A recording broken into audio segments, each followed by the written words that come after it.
Pro Football Playbook, presented by the Pigskin Podcast Network. Your source for team news, draft needs, player profiles and rankings, full Senior Bowl, Combine, and NFL draft coverage. News, analysis, discussion. It's in the playbook. Now, here is your host, sports journalist Bill Alvstad, and featured analyst Keith Myers.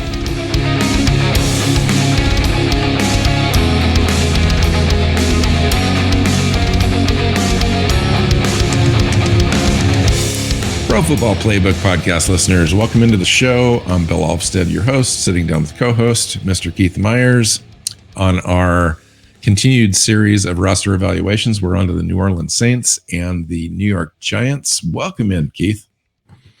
Yeah, this is a nice morning show. Got my morning coffee here ready to go. Let's analyze some rosters. I've done all my coffee duty already, and I've moved on to orange juice. You've also been up for 5 hours. I've been up for 2. Yeah, so you're right. I have been up for 5 hours. Goodness gracious. It's only 10 o'clock in the morning.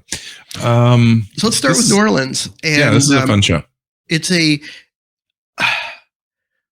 needed to upgrade at quarterback, but the quarterback market wasn't going to work for them. So they re-upped Jameis Winston, and they're intent on rolling that back again. Taysom Hill is still there. Andy Dalton is still there, or is there now. That's a whole bunch of not good. Jameis Winston has a ton of talent, but he does have a ton of talent. But he went through the ACL, and then, quite frankly, before that, it was okay. Yeah, it was okay. But there's some mistake-prone situations with Jameis, and it's always been that way. And I think that's why he's never really ascended. I mean, he's not a top 10 quarterback in this league right now at all. And he's never been. And yet they're paying him, $29 million or whatever it is, on a deal. They're paying him to be a bridge and get them, through another year. Why do you think that they went that way? They could have had a Baker Mayfield situation possibly, or Jimmy Garoppolo, or other mid-tier kind of free agents out there. I mean, they did sign Andy Dalton. But my question is, they could have used some of that $29 million and gone in a different direction. They chose to stay with Jameis Winston. Because Winston's the best option that they had. I mean, to get Mayfield or Garoppolo, you got to trade assets, and they didn't. And those are still bridge. And those are still bridge quarterbacks. Yeah. At the end of the day. So they went with Winston, and $29 million is the price of entry.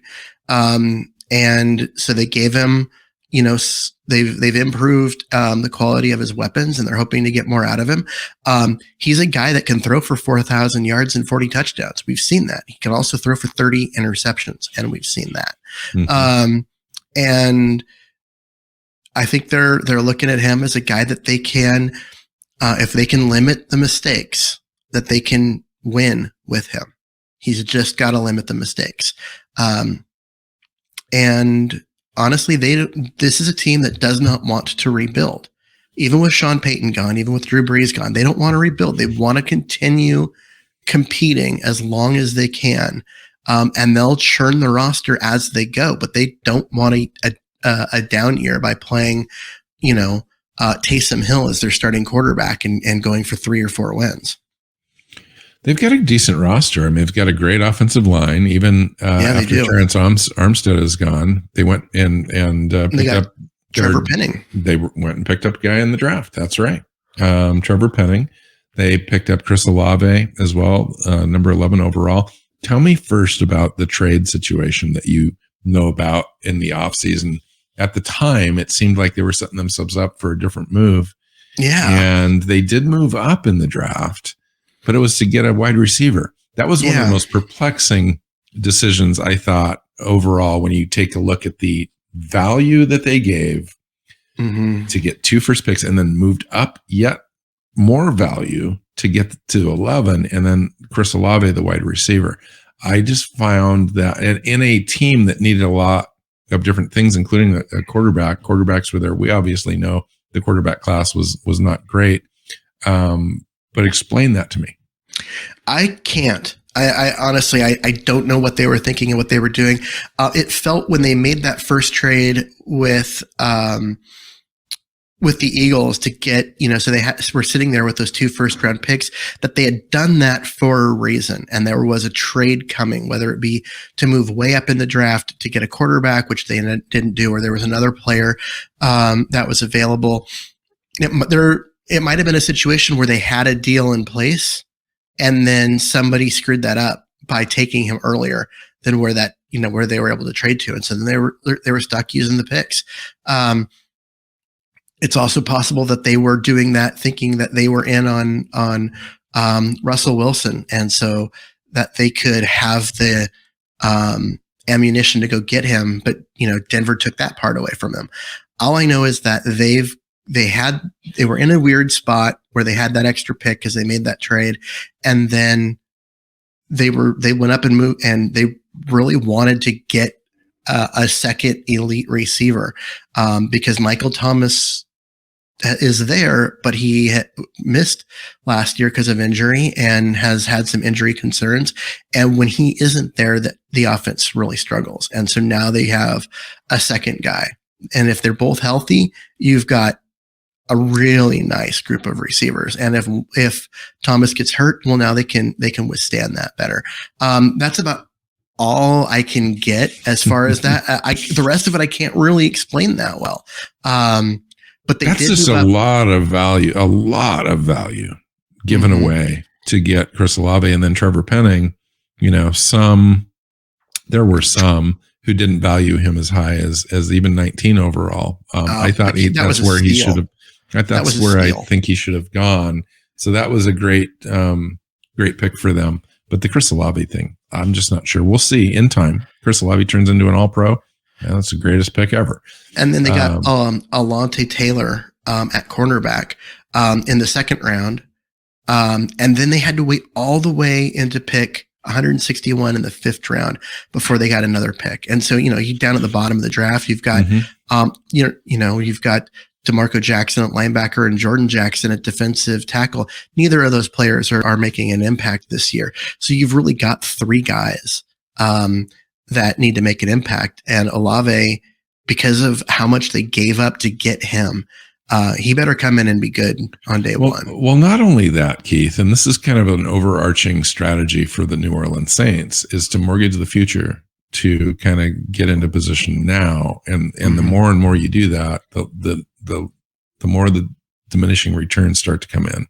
And they did the same sort of tactic with this Chris Olave thing. They gave up future draft capital to get another first-round pick this year, and then they moved up against giving up more capital to go get a wide receiver at 11, where there was a whole bunch of, Trevor Penning, obviously, they got their line moved. There's the defensive ends, edge rushers, defensive tackles, all sorts of players, at that spot to choose from. They went ahead and got their guy. That's great. But I'm just saying they gave up a lot of, and in addition, to that, we can talk about how they manage their cap overall in general mortgaging things with a kind of a credit card mentality to push contracts out further with dead years and so forth. It leaves you with a lot of dead cap space ultimately.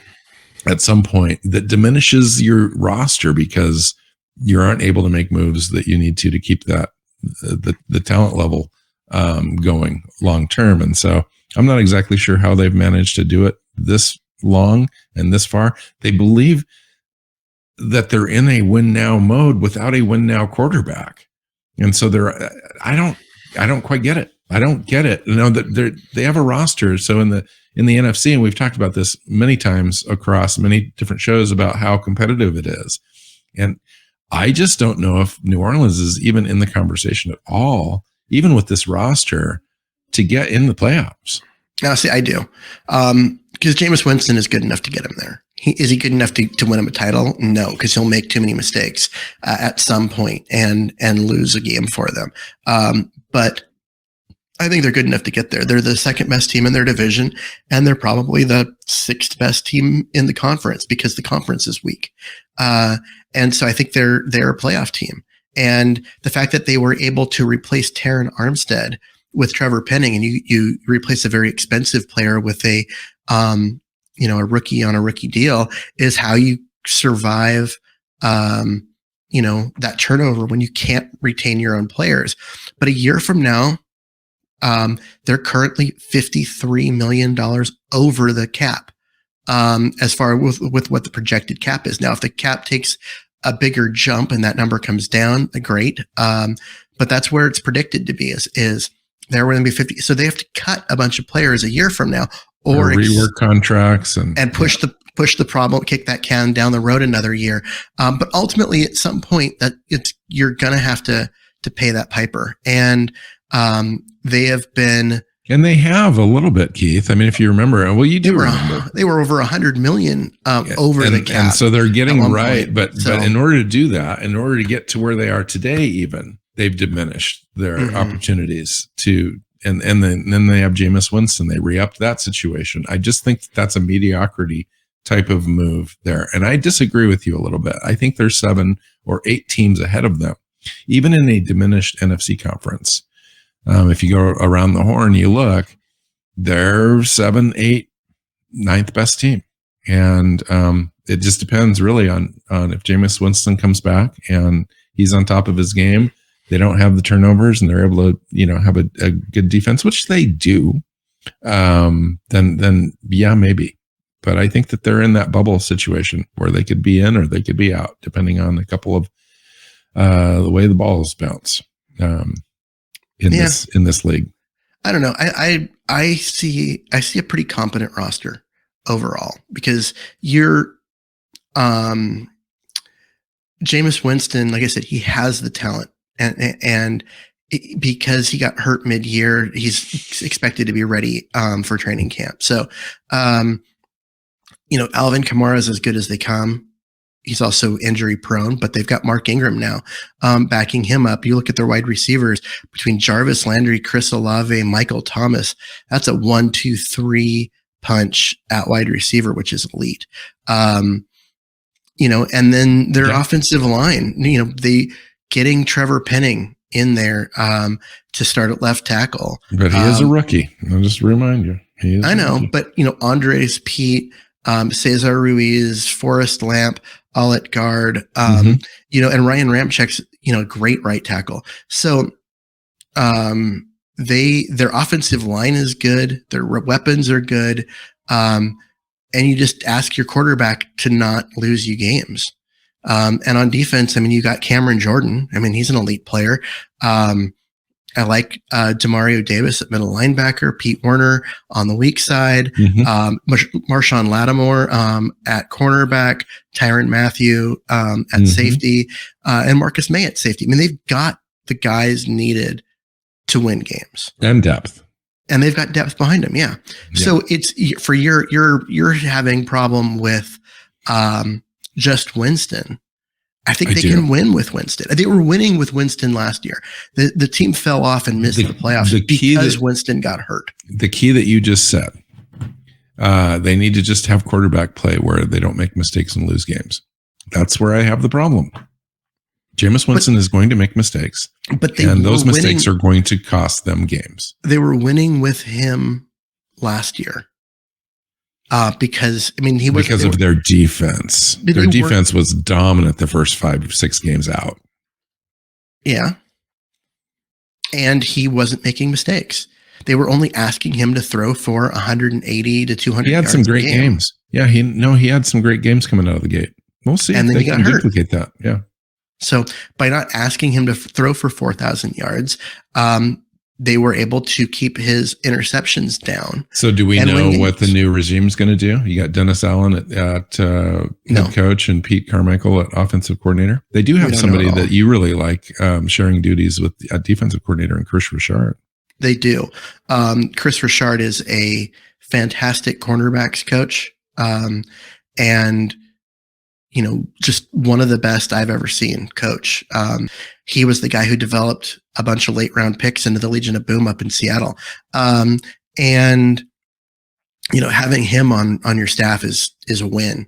Now he hasn't had the greatest record as a defensive coordinator, but he seems to always end up taking over play calling wherever he goes, because he at least has the great ideas in the meeting rooms, and he's very competent.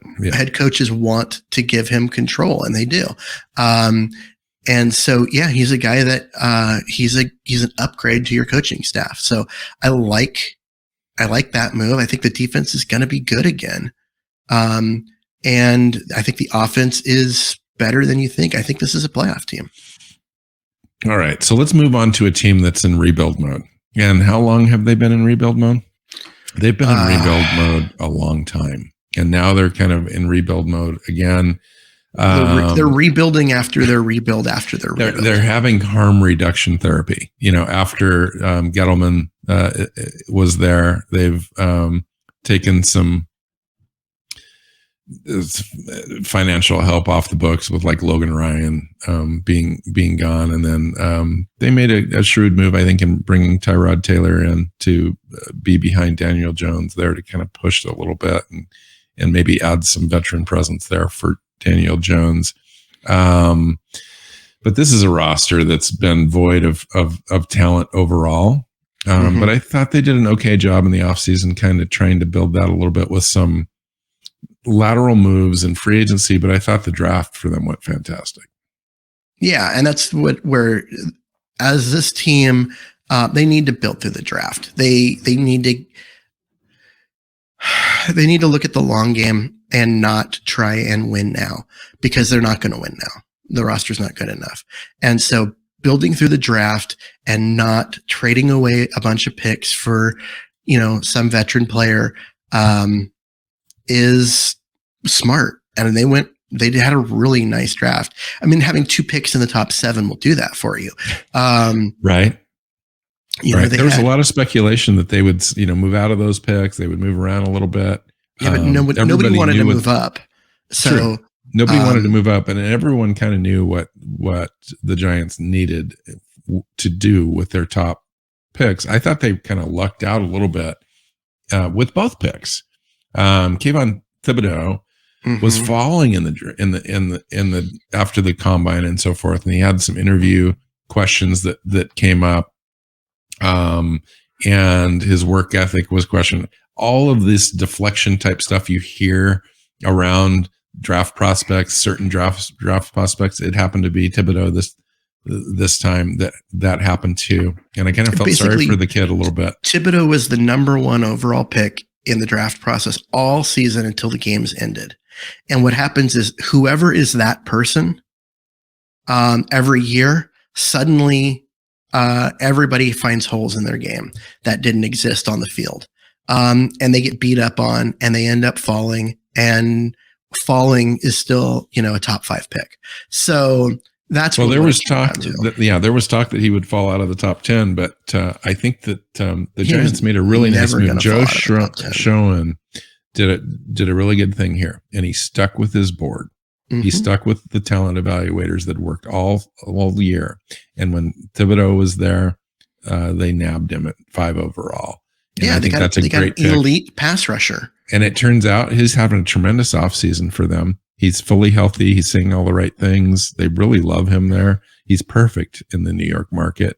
And I think that's going to end up being a pick that's just going to work really well for them. And then to have Evan Neal there, Keith, at 7 overall for the left tackle of the future in this team.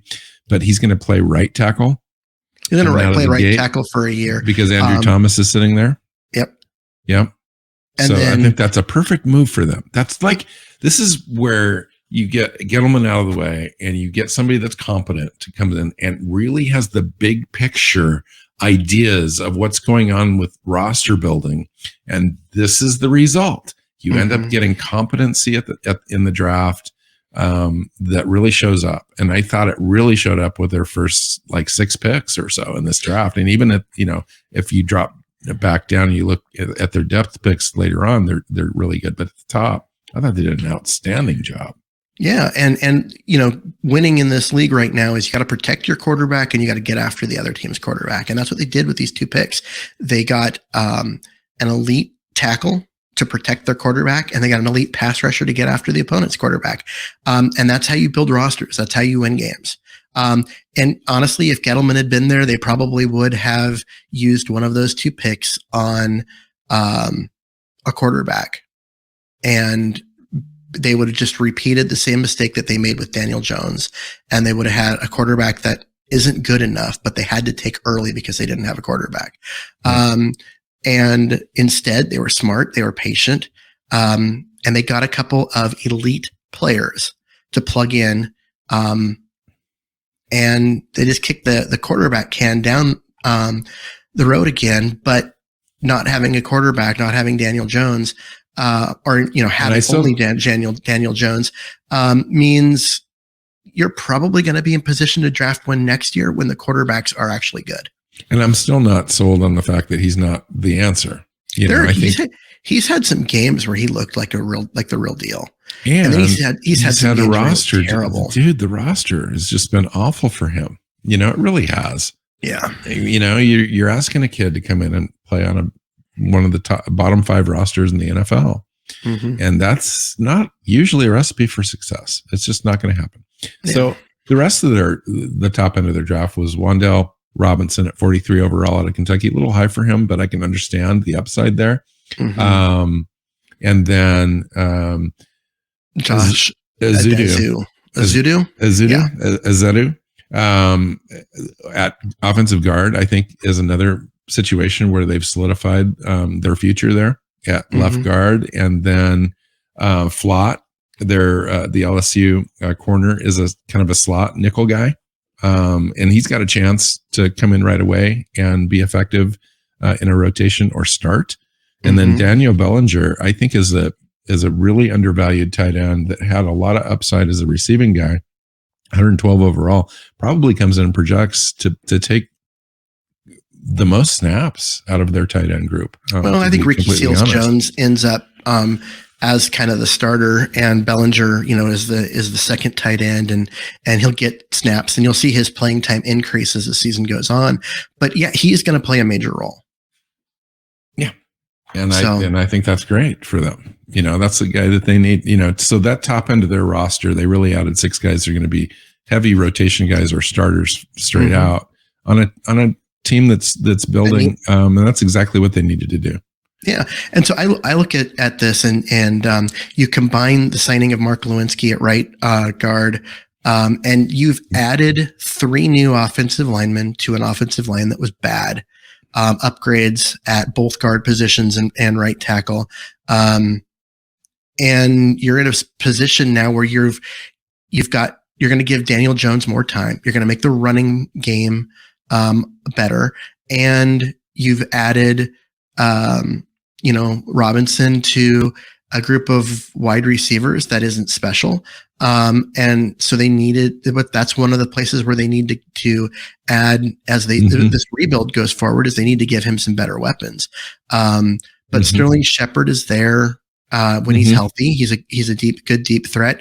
And Kenny Galloway can be an elite player, but his production has been up and down quite a bit, but a lot of that's been quarterback play. Interesting. One of the problems we've been talking about roster building. Think about where in the draft they took Saquon Barkley. Number 3 overall, right? Yeah. Or was it 2 overall? It was way up there. It was way too high for a running back. You could get the production you get out of Barkley with, a 3rd round running back, and they could have actually had that's always the argument, isn't it? But Saquon Barkley, man, when he came out, dude, there was no question his elite talent. He was going to go in the 1st round, whether it was the Giants or somebody else. Yeah, let somebody else do it. Let the Lions or let one of the teams, let the Jets. You're talking about Gettleman as the GM. Yeah, I'm saying, one of the teams was going to do it. It was going to be the team with Gettleman as the GM, because yeah, you can. Or the other team that's infatuated with 1st round running backs, the Seattle Seahawks. I mean, they probably would have been all over that pick had they been in a position to get him. Yeah, Saquon Barkley, by the way, is in great shape, fully recovered from injury, looks fantastic. He says he's in the best condition of his life, and he's ready to go. So it'll be interesting to see. We're in best shape of my life season. Yeah, we are. Every player is in the best shape of their life right now, if you ask them. No, I mean, you've watched Barkley. He had a great rookie campaign, and the second year was pretty good. And then you've seen his production just drop off. And he's a running back. Running backs are elite. Running backs are hard to find, yes, but running back production in this league doesn't dictate wins like it used to. And spending, a top 5 pick on a running back is not how you build a roster. And I'll always have a problem with that pick. It's just way too high. And the Cowboys made the same mistake with Ezekiel Elliott. And neither of those picks are ever going to give you the level of production necessary to justify their draft position. But here we are. Yep. 3 years later, 4 years later. All right. I think that wraps it up for this franchise. I don't see, the Giants are going to be last in their division, most likely. And then the Commanders, and we can talk about those guys after a while down the road here when we do the roster evaluation for them. But the Giants are in the NFC. The NFC is diminished, and even with the NFC being diminished, this is still probably a bottom 3 team in the conference. They've got a ways to go, but they are rebuilding. I think they know it. Daniel Jones are going to find out what they've got. They've got a better offensive line this year to evaluate that. I still think they're lacking in some weapons around him, but that's probably the last phase of a rebuild. Is you want to get those young guys, those fast guys, elite playmakers to kind of round out the roster after you know what you have infrastructure wise as you build inside out. And so we'll see how that goes next year. But this year, it's going to be a rough ride. They're probably a 4 or 5 win team again. And I don't know what it is. They were a 4-win team last year. I think they're slightly better now. But at least they're right now they're building in the right way. They're building in the trenches. They're building with guys that will help them win long term. And that's a good place to be where you're actually. And Brian DeBoll is the head coach now. I think that's a good hire. I mean, they had to make that move at head coach. They had to get him out of there. Yes. I mean, Joe Judge was just overmatched with that job. And so now they've got a guy that actually might be a coach, and we'll see. All right. Find Keith on Twitter at Myers NFL. You can find me at Alvstad NFL. Find the show. Make sure you subscribe, share with your friends, all that good stuff. Thanks for listening. Take care.